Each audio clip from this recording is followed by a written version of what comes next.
Oh, we literally just started recording. Well, you want to know something? I timed yours and it was a little bit under 5 minutes. So if you want Okay, okay, yeah. Thank you for to, timing that because I yeah, felt like I was reading fast. Oh my God. you Okay. can put it out. It's all good. One more time. We got this. Yes, we got this. All right. Okay. Hey, I'm really glad you came in today. I want you to know this is a judgment-free space. We can just talk about what's been going on and what you'd like to see change. How are you feeling about being here right now? Honestly, I'm a little nervous. I'm only here because my probation officer said I needed to come. That makes sense. It sounds like this wasn't entirely your choice, and that can make it uncomfortable. Even so, I can tell you're taking this seriously by showing up. What do you hope might come out of this meeting together today? I guess I'd like to figure out how to stop using so much. My use is getting me into trouble, and I don't want to end up locked up again. You've already taken a big step saying that. It sounds like you really want to make a change before things get worse. What do you think has been keeping you from cutting back? Stress. I use when I'm overwhelmed. Money problems, my job, family stuff. It just feels like the only thing that works. It sounds like using helps you cope when life gets heavy. That makes sense. What other things have helped you deal with stress, even a little, in the past? I used to go fishing with my brother, or sometimes just go for a drive and listen to music. That's great. Those are healthy ways of getting space and relief. What might it look like to bring some of those things back into your life now? I could try going fishing again, but I don't really hang out with my brother much anymore. That's understandable. Reconnecting might be tough, but it could also be something positive. If you can imagine a week where things go the way you want, maybe you're using less, feeling a little bit more in control. What's different about that week? I'd have a clear head. I'd wake up on time, maybe work more hours. My daughter could actually count on me. That sounds like a meaningful goal. Being reliable for your daughter, she seems like a big source of motivation for you. Yeah, she's everything to me. I hate that she's seen me messed up before. That must be painful. But the fact that you care so much about her tells me you have strong values about family and responsibility. That's a real strength. What kind of parent do you want her to see you as? Someone she's proud of. Someone who's there for her no matter what. That's powerful. What would being in recovery look like for you as her parent? I'd be stable, working again, maybe even coaching her soccer team or something. Those are wonderful images. They show that you already have a vision of what you want. So on a scale of 1 to 10, how confident do you feel that you could take one small step towards that vision this week? Probably a 6, That's a good number. Why not lower, like a 3? because I've done it before. I stayed in recovery for about 8 months once. Wow, that's huge. It shows you know what works for you. What helped you stay in recovery during that time? I had a good sponsor and was going to meetings every week. I felt really supported. Support can make a big difference. What would it take to reconnect with that sponsor or a meeting group? Probably just picking up the phone. I've been avoiding it, but I could call today. That sounds like a really solid first step.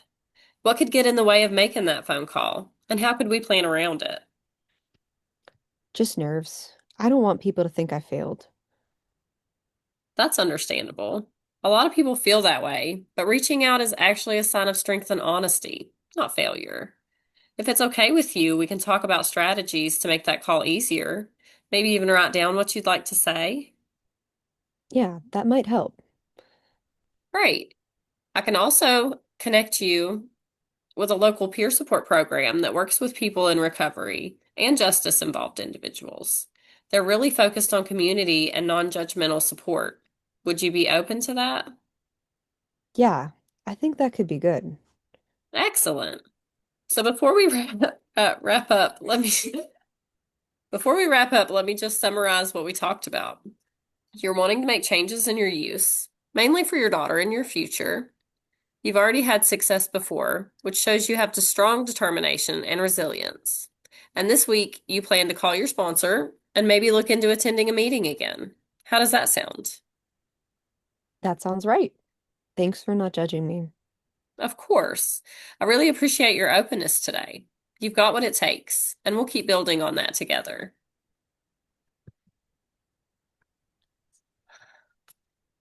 Okay. That was fine. Messed up a little at the end, but it's fine. Fine. You hit 5 minutes. Yay!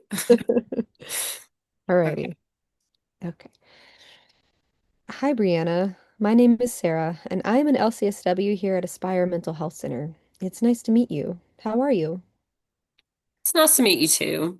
I'm doing all right. That's good to hear. Before we begin, I would like to discuss a little about our time together. What you and I discuss will remain confidential unless you tell me something about hurting yourself or others. Could you maybe tell me a little about how you've been feeling lately? I don't know. My mom made me come here today. Yes, I met with your mom briefly earlier today. She seems to really care about you. Do you feel you have a good relationship? Most of the time, she doesn't understand why I might not want to spend all my free time with her when she doesn't spend most of her free time with me. That sounds frustrating. Sometimes parents have a difficult time connecting with their children as they get older. Yeah, I guess so. Can you tell me about how you feel about being here today and talking to me? I don't want to be here, but I have a friend who has a therapist, and she says it's been helpful. Oh, okay. So you maybe already have an idea of what a therapist does. Are you comfortable telling me what you know? Yeah, I think there's someone who I can speak to about problems I'm having, but I don't know how talking's going to help me. You're exactly right. I'm someone who is here to support you through your problems, but I'm also someone who can support you through positive moments too. Okay. And you won't tell my mom what I say? Only if you tell me something that may make me feel you are a risk to yourself or anyone else. But no, I will not tell your mom or anyone what you and I discuss. I'm here to support you and to try to help you navigate some of the challenges you have been having recently. I don't know what you mean by challenges. I do have some prior knowledge about you, and I realize it is probably a little uncomfortable to speak to me knowing that I know more about you than you do about me, but you are more than welcome to ask me questions too. Your mom is the one who reached out to me. She said you seem very distant. Yeah, I'm sure she said a whole lot about me, but probably nothing about her new boyfriend. She always thinks I'm the problem. What I hear you saying is you feel like she doesn't hold herself to the same standard as she holds you. Yeah. I mean, it's no wonder I haven't wanted to be around her. She's constantly on her phone or computer and doesn't care about anything I have going on. It sounds like you feel secondary, and that is not fair to you. No, it isn't.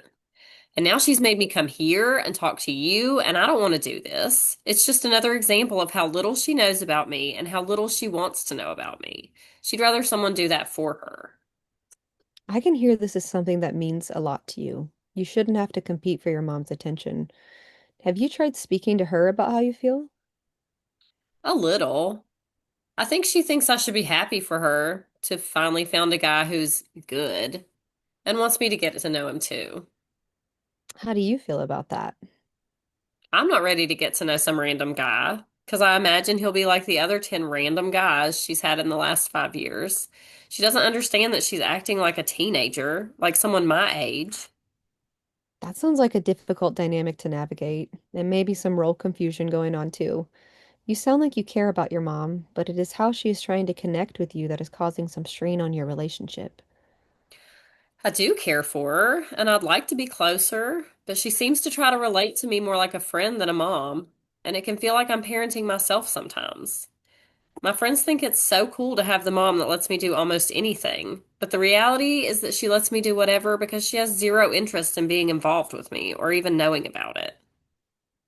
You would like your mom to take more of a parental role in your life and support you differently. From my conversation with her, she does sound like she would like to connect with you, but doesn't know how to at the moment. I don't know either. Do you have any activities you both enjoy or maybe have enjoyed in the past together? No. Well, we did used to paint together. Oh, can you tell me a little more about that? When I was a lot younger, my mom would let me into her studio while she was working on a piece. I would try to copy what she was making, or sometimes we'd create something together. That sounds like a very special memory. Do you still enjoy art?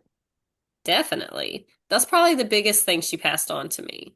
But after my dad died, she completely changed and began acting differently.